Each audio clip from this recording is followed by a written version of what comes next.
मुझे किसी ने बुलाया अपने घर, आप आके जरा हमारे घर मेहंदी का प्रोग्राम है, आप आकर गा दे। मेरा कोई दोस्त था बहुत, अब मैं म्यूजिक छोड़ रहा था बिल्कुल उस वक्त, मेरा दिल नहीं था म्यूजिक में, छोड़ ही रहा था तकरीबन। तो मैंने क्या किया कि यार इसने बुला तो रहा है ये, तो मैं ऐसे करता हूँ कि मैं शलवार कमीज और टोपी पहन के चला गया कि थोड़ी सी शर्म खाएगा ये और मुझे अब तो नहीं कहेगा कि गाना गाओ। जब मैं उसके घर के करीब पहुंचा तो मुझे अंदर से गाने की आवाज आई, अमजद भाई अंदर से गाने की आवाज आ रही। वो मेरा कोई फेवरेट, बहुत फेवरेट सिंगर है, मैं नाम नहीं बताऊंगा उसका। वो गा रहे थे जिनको मैं सुना करता था जब मैं छोटा था।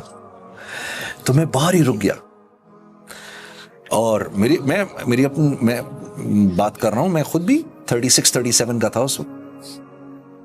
तो मेरा जो सीनियर, मेरे भी सीनियर, मेरे से 7-8 साल सीनियर, और मैं सुन रहा, मुझे इतना मजा आ रहा, जैसे एक बच्चे को मजा नहीं आता कि यार मैं अपने फेवरेट की आवाज सुन रहा हूं। और मैं सुनता रहा। फिर मैंने कहा नहीं, I also want to see him, so I went inside to look at him and I kept on looking at him and I was like really sitting at the back. Then suddenly these guys saw me, यार एक गाना सुना दो। मैं 5 minute में इस कचरे को उतारता हूं, फिर तुम सुना दो। उफ, ऐसा लगा जैसे किसी ने मेरे सीने में खंजर मार दिया। कचरा, ये हमारे मुल्क का सुपरस्टार था, आज पुराना हो गया, इसकी कीमत घट गई, तो ये क्या हो गया? कचरा हो गया।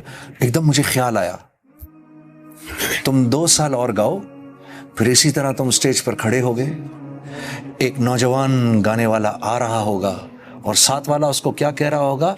मैं किसको उतार रहा हूं? कचरे को भी उतारता हूं। ये इस दुनिया की हकीकत है, उस शोहरत की हकीकत जिसके पीछे तुम और मैं दीवाने हुए वे। कचरा मैं आज तक नहीं भूलता, कचरा। और ये क्या जिंदगी है? अल्लाह अकबर। स्टेज के नाचने वालों को अल्लाह ने नबी के मिंबर पर बिठा दिया।